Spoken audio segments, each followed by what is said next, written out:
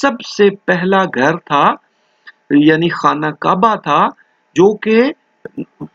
حضرت آدم علیہ السلام نے، یعنی پہلے نبی اور پہلے انسان نے وہ بنایا تھا گھر، لیکن اب وہاں پہ وہ بھی نظر نہیں آ رہا تھا، اس کی بھی بنیادیں نہیں تھی، لیکن حضرت ابراہیم علیہ السلام جانتے تھے کہ یہ اللہ رب العزت کا عزت والا گھر ہے اس جگہ، تو وہ اسی کی دعا کی انہوں نے کہ تیرے عزت والے اور عزت اور ادب والے گھر کے پاس لا بسایا ہے، یعنی میں نے ان کو وہاں بٹھا دیا ہے، اے پروردگار تاکہ یہ نماز پڑھے، یعنی میں نے اس لیے کیا ہے کہ وہ نماز پڑھے، تو لوگوں کے دلوں کو ایسا کر دے کہ ان کی طرف جھکے رہیں اور ان کو میووں سے روزی دے تاکہ تیرا شکر ادا کریں۔ یعنی حضرت ابراہیم علیہ السلام نے یہاں پہ کیا مانگا؟ ایک تو یہ مانگا کہ ان کو روزی مل جائے، کھانا پینا مل جائے میرے گھر والوں کو، اور دوسرا کہ لوگوں کے دل ادھر کو ہو جائیں، لوگوں کے دل ادھر کو جھک جائیں، یعنی لوگ ان کے پاس آ جائیں تاکہ وہ اکیلے نہ رہیں۔ اب دیکھیں کہ پھر ہوا کیا۔ کچھ ہی دیر بعد حضرت اسماعیل علیہ السلام جو کہ بہت چھوٹے تھے، وہ بھوک اور پیاس سے رونے لگ گئے، یعنی کچھ ہی دیر بعد، زیادہ وقت نہیں گزرا تھا، ان کے جانے کے کچھ ہی دیر بعد حضرت اسماعیل علیہ السلام جو کہ بہت چھوٹے بچے تھے، وہ بھوک اور پیاس سے رونے لگ گئے، اور ماں ہاجرہ پانی تلاش کرنے کے لیے دیوانوں کی طرح،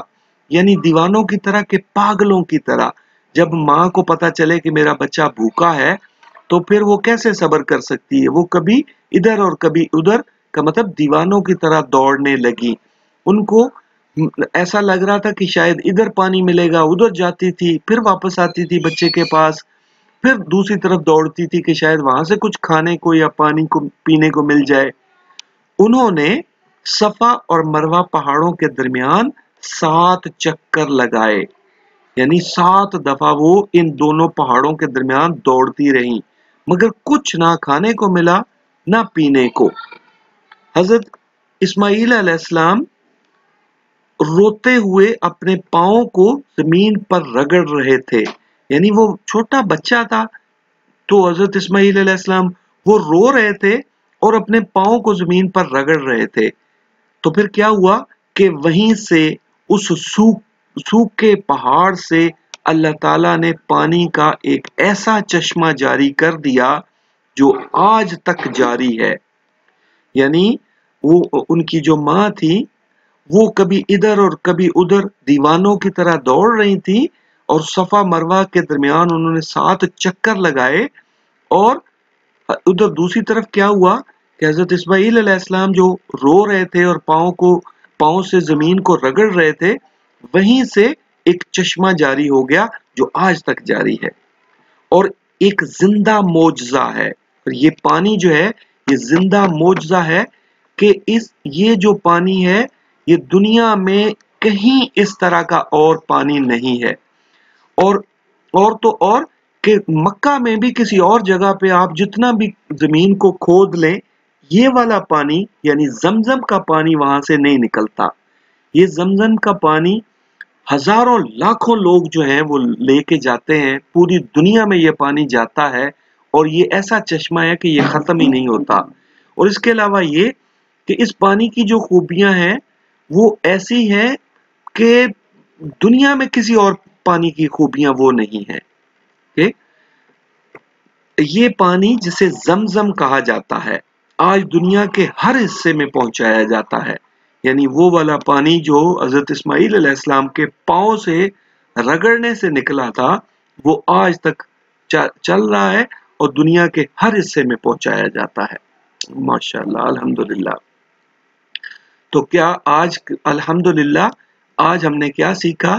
آج ہمیں زمزم کے چشمے کی کہانی کا علم ہوا، یہ چشمہ حضرت ابراہیم علیہ السلام کی دعا سے اللہ تعالیٰ نے حضرت اسماعیل علیہ السلام کے زمین پر پاؤں رگڑنے سے جاری کیا تھا، یعنی اصل میں کیا تھا کہ حضرت ابراہیم علیہ السلام کی عبادت تھی اور ان کی دعا تھی، اور ہوا کیا کہ حضرت اسماعیل علیہ السلام نے پاؤں رگڑے زمین پر اور اس سے یہ جاری ہوا۔ اس کے بعد کیا ہوا کہ کچھ ہی دیر بعد وہاں سے ایک قافلہ گزرا، اور قافلوں کو انہوں نے جب پانی دیکھا تو وہ وہیں رک گئے۔ آپ کو پتا ہے نا کہ پرانے دور میں لوگ جہاں پہ پانی ہوتا تھا وہاں پہ اپنا جو ہے وہ ڈیرا جما لیتے تھے۔ یعنی پانی ایک ایسی چیز تھا کہ اگر کہیں پانی ہوتا تھا تو وہیں پہ لوگ بستے تھے، یعنی وہیں پہ گاؤں ہوتے تھے۔ تو یہ قافلہ گزر رہا تھا، یہ قافلہ بھی پانی کی تلاش میں تھا، تو اللہ تعالیٰ نے ان لوگوں کے دلوں کو ادھر موڑ دیا، یعنی کہ اس مکہ کی وادی کی طرف موڑ دیا، اور یہ لوگ وہاں سے گزرے تو پھر کیا ہوا، اور وہیں رہنے لگے۔ یعنی شام تک اس ویران بنجر وادی میں ایک قبیلہ آباد ہو چکا تھا۔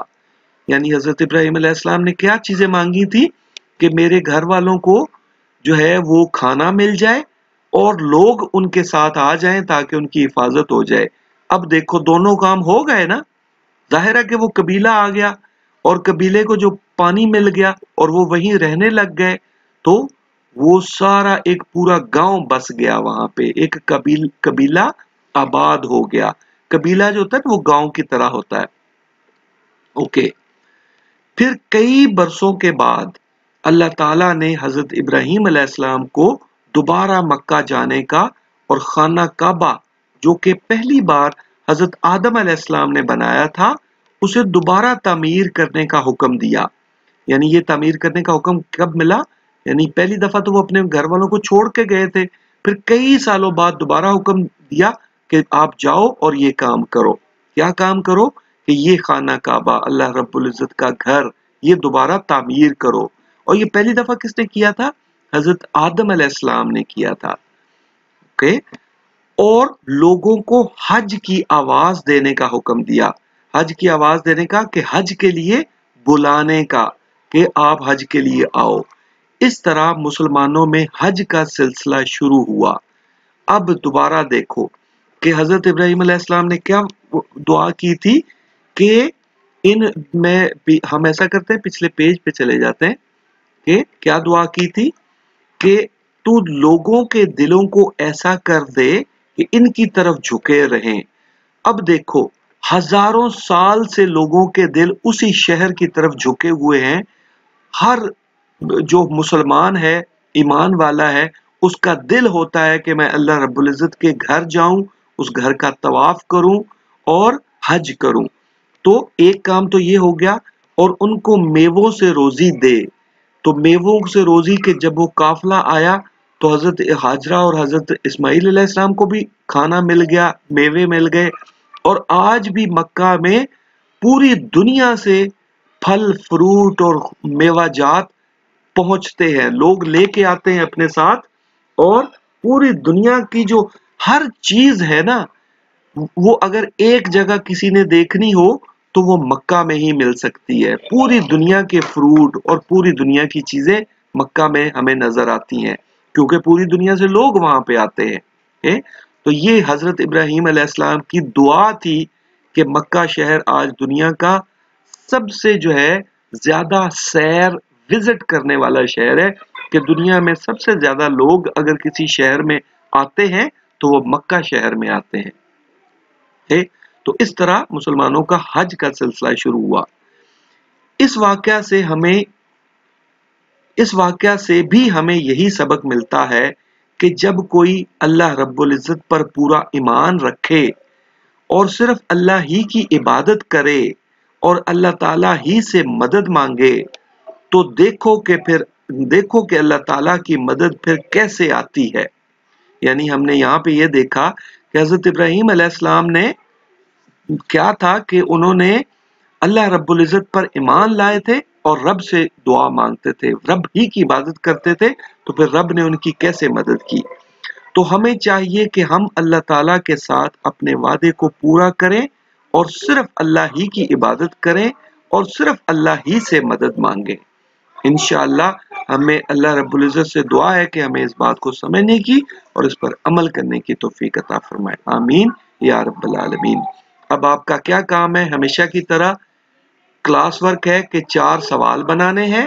اور ہوم ورک ہے کہ 4 لوگوں کو یہ واقعہ سنانا ہے اور ان کو بتانا ہے کہ حضرت ابراہیم علیہ السلام کی دعا کیسے پوری ہوئی. تو ٹیک کیئر اینڈ بہت اچھے طریقے سے اس کام کو آپ نے کرنا ہے انشاءاللہ. اللہ حافظ.